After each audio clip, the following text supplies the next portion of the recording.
अगर तुम दोस्ती यारी के चक्कर में इस बार क्लास 9th में एडवांस मैथ लेने वाले हो तो रुक जाओ, इस वीडियो को ध्यानपूर्वक देख लेना और समझा देता हूं कि स्टैंडर्ड मैथ और एडवांस मैथ में इस बार क्या अंतर है और तुम्हें स्टैंडर्ड मैथ के साथ एडवांस मैथ लेनी है या नहीं लेनी है। देखो, इस बार क्लास 9th में एक मैथ है आपका स्टैंडर्ड मैथ और एक है आपका एडवांस्ड मैथ। देखो, स्टैंडर्ड मैथ जो है ना वो सबके लिए कंपलसरी यानी हर बच्चा पढ़ेगा।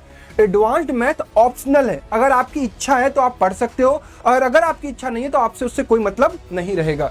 दूसरी चीज है कि स्टैंडर्ड मैथ में जो इस बार टोटल चैप्टर्स हैं वो 15 चैप्टर्स हैं और बहुत अच्छे अच्छे चैप्टर्स डाले गए हैं।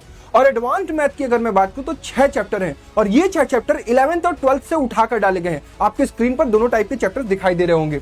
तीसरी बात अगर मैं बात करूं तो स्टैंडर्ड मैथ का जो डिफिकल्टी है वो इजी टू मॉडरेट है। क्वेश्चंस बहुत अच्छे अच्छे भी डाले गए हैं और इजी क्वेश्चंस कॉन्सेप्ट की क्लैरिटी के लिए भी डाले गए हैं। और अगर मैं एडवांस्ड मैथ की बात करूं तो इसके क्वेश्चंस भी मॉडरेट हैं और मॉडरेट से लेकर टफ तक हैं और हाई ऑर्डर थिंकिंग वाले क्वेश्चंस डाले गए हैं। चौथी बात अगर करूं, रिजल्ट का लेकर सभी बच्चों के अंदर बहुत कंफ्यूजन है।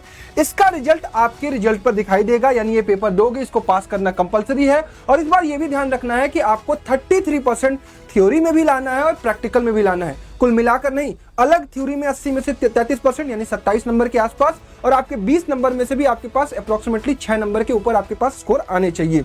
सिमिलर कंडीशन में अगर देखा जाए स्टैंडर्ड मैथ के बाद एडवांस मैथ को, तो इसके मार्क्स आपके तभी रिजल्ट पर दिखाई देंगे जब आपका रिजल्ट 50% से ऊपर होगा। यानी आपका अगर 100 नंबर का पेपर होता है, 50 नंबर या 50 नंबर से ऊपर पाते हैं तभी आपके एडवांस मैथ का रिजल्ट आपके रिजल्ट पर शो किया जाएगा। और अगर आपने एडवांस मैथ ऑप्ट किया था और रिजल्ट 50% से ऊपर नहीं रहता है तो आपके रिजल्ट पर कहीं एडवांस मैथ दिखाई ही नहीं देगा।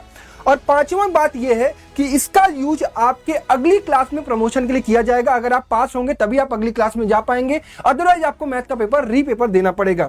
और एडवांस्ड मैथ में चाहे आप फेल हो चाहे आप बहुत अच्छा स्कोर करें, इसके बेसिस पर आपको अगली क्लासेस में एडमिशन को लेकर कोई भी डिफिकल्टी फेस नहीं की जाएगी। और ध्यान रखिएगा, यह हमारा इंस्टाग्राम पेज और यूट्यूब चैनल दोनों क्लास 9th के नए सिलेबस को पूरी तरीके से हेल्प करने के लिए तैयार है, तो फॉलो सब्सक्राइब करके जरूर रखिएगा।